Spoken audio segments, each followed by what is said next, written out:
Let's get to your top story, and that is that the Supreme Court has resumed its hearing in the Kolkata rape and murder case of the 31-year-old trainee doctor. It's day 2 of the hearing, with the Supreme Court there urging doctors to resume work. They've gone on to say that poor people cannot be left in the lurch, and while it is the RG Kar doctors who have gone on to say that the doctors are still being terrorized, which is why more action is required. The Supreme Court has gone on to say that they haven't seen such a case in the last 30 years. And the Supreme Court is also demanding that report, that status report by the Bengal government, and that is expected post-lunch. Do remember, it's the CBI and the Kolkata police that have submitted its report in regard to the case. And we have my colleague Sunil joining us to get us more on this. Sunil, in regard to the case, the Supreme Court has gone on to say that they haven't seen a case like this in 30 years. That's right. That's what Justice Pardiwal said, that it's really something that he hasn't seen as a judicial officer in the last 30 years, a case like this. Of course, there's been a lot of in the contesting about what Justice Pardiwala said, with Mr. Sibal interjecting and saying and showing the case diary, the state case report, and even though Justice Pardiwala said that there has been an insertion, Mr. Sibal has contended, saying that this is from a judicial magistrate. A judicial magistrate council report can't have an insertion. So that being said, as you rightly pointed out for our viewers, there are 3 or 4 important aspects that need to be reflected and to be conveyed. One, that residents who are protesting must get back to work. As you rightly pointed out, and as Chief Justice of India himself said, poor people cannot be left in the lurch, and assuring them that they will pass a general order to ensure that they get back to work and there will be no victimization, and that medical directors will not be penalizing doctors who have been protesting in the last few days. Having said that, he's also addressed the concerns of resident doctors to say that they will be heard by the National Task Force in terms of their grievances and their issues, and they will be also sounded out, not all of them, but at least their representatives, so as to be able to convey that entire task force recommendation as part of that. The third, of course, distress buttons, fast tracking of cases which have happened earlier. As you know, there have been other incidents of doctors being murdered and attacked in the hospitals. Some of them, as one counsel pointed out, way back as 2016, and yet they haven't seen the light of justice as we speak. So in 2024. So it's in that context that 3 important points have been pointed out, but I think the most important is about the fact about the FIR that the CBI, the Solicitor General representing them, Tushar Mehta, saying that the FIR was registered, the cremation, which was contested by the Kolkata police, about the entire scheme of how things have been played out. They have given their own timeline and their own ways. He's also requested the Chief Justice of India, Mr. Sibal, on behalf of the West Bengal, to issue standard operating procedures for, the protests that are planned on the 27th. There will be collateral damage, as he says. It's no more about this incident. People are coming with sticks, and we have videos to show that this is now no more about a particular event.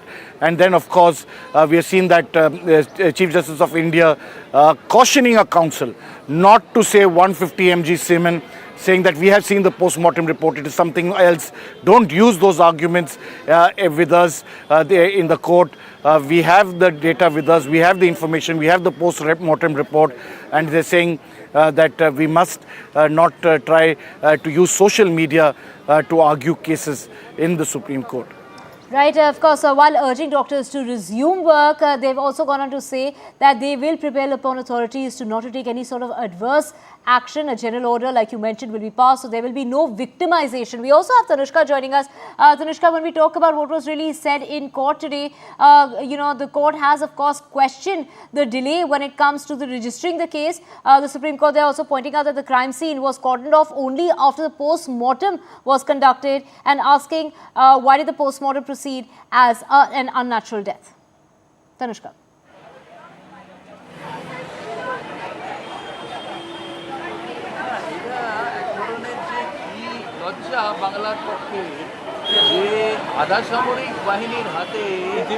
Tanushka joining us to get us more on this in regard to what was really said in court. Tanushka, many questions were raised, including why did it take so much time to register the case. While the Supreme Court, it is the Chief Justice of India urging all the doctors to resume work, saying that no action will be taken against them.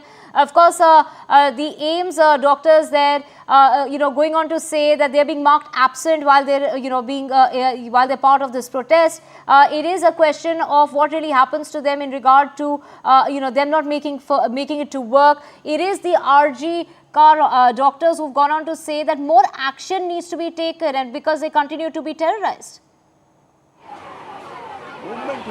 Right, Divya, currently right now just after the court hearing, they've gone in for a lunch break, but at the RG Kar Medical College and Hospital, the CISF forces have entered the college premises. As you can see, there's a heavy deployment of these forces right here at the RG Kar Medical College and Hospital as they are entering the hospital premises. This is right after the Supreme Court's hearing, and in the Supreme Court hearing, we of course, as we heard, and also my colleague Sunil entirely explained how the questions that have been raised onto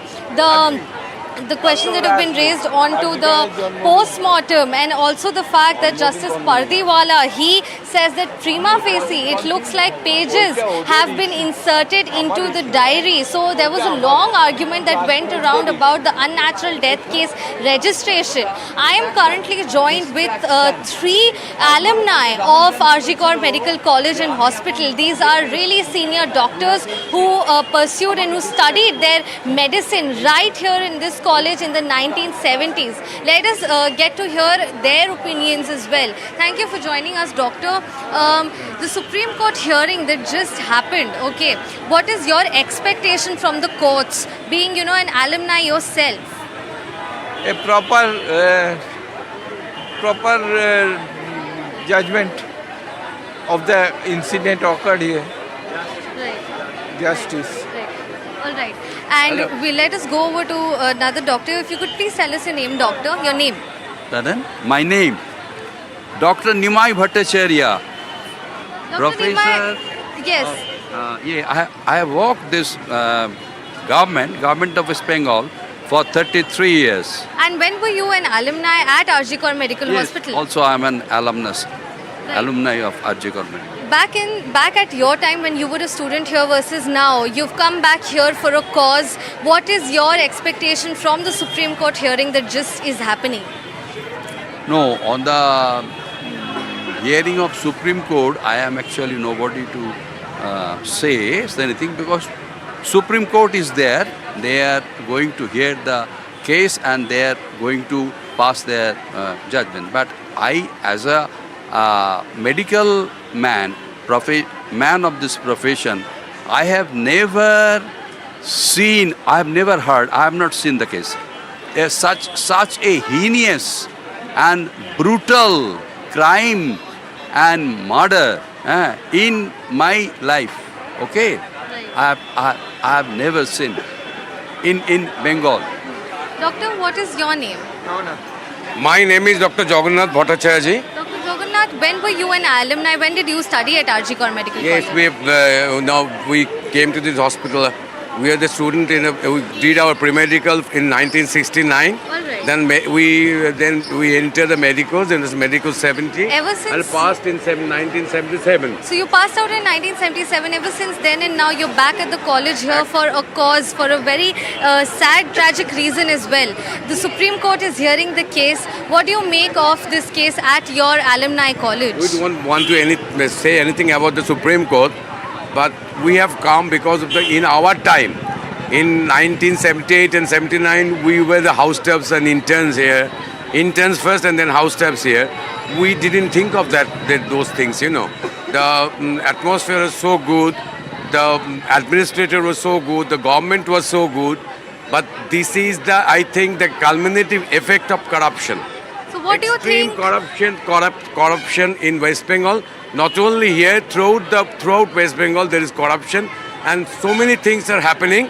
And in this college, I think in our college, these things happen. This is a culminating and dreadful effect of a corrupted group who have performed these things. We want justice. Not only just one person is arrested. We just want the other person, the whole group, the whole corrupted group to be arrested and to be sentenced to death.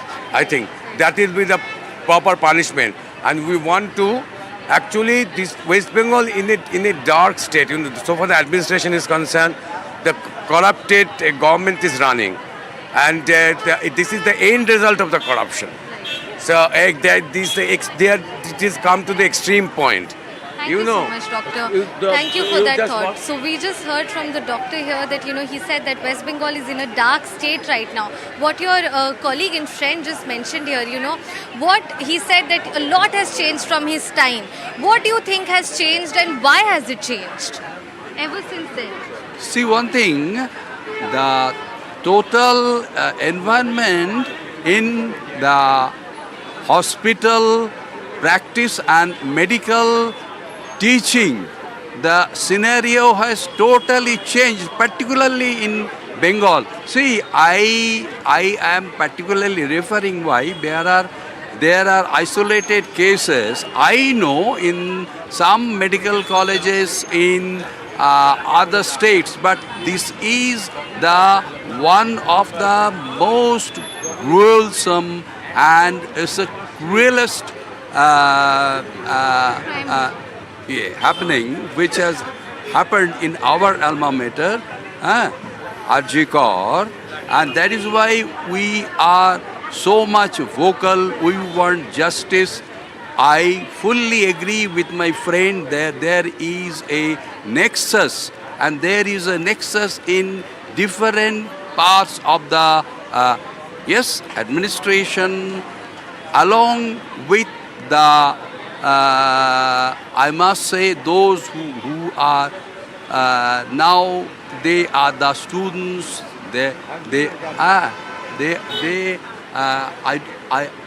I cannot say exactly. We understand. Right. Thank you, doctor. So what we're understanding from these very senior doctors here who passed out from RG Kaur Medical College and Hospital in the 1970s, they've come out here to show their solidarity, and they say that back in their days they could not have imagined something like this happening, and who they hold responsible is the corruption, and the corruption behind the administration at the hospital currently, as well as the corruption in the West Bengal government. This is what the senior doctors here and the alumni of the RG Kaur Medical College and Hospital claim right now. Back to you. Right, Tanishka, of course, it is a sentiment that was echoed in the Supreme Court as well, saying that they haven't seen such a case in the last 30 years is what, has been said in the Supreme Court. And of course, while it is the Chief Justice of India urging for the doctors to resume work, let's just listen in to what really was said. They also have their heart with the doctors, but they are in a situation where poor people who come to those institutions cannot be left behind in the lurch. Yes, sir. That they take appointments 2 years before the actual date, and then suddenly you are told that you will not be attended to. Let them all resume work. Ask them to first return to work. Once they return to work, then if nobody is going to take any adverse action against the doctors. That all will come back to work. Word from your lordship will work, not for them. Let them first come back to work, and then if there's any difficulty, just talk to us in the court here. We'll make sure that there is no adverse action against the doctor. And now the record reveals the report which we have in our hand that UD was registered after the inquest Panchanama, after the post-mortem. You may be right, Mr. Sibal. This is something which even the Criminal Procedure Code doesn't prescribe. Yes, exactly. The entire procedure which has been Your followed by your police, Yes. police of the state, it is something which at least I have not come across Yes. in 30 years of my I know.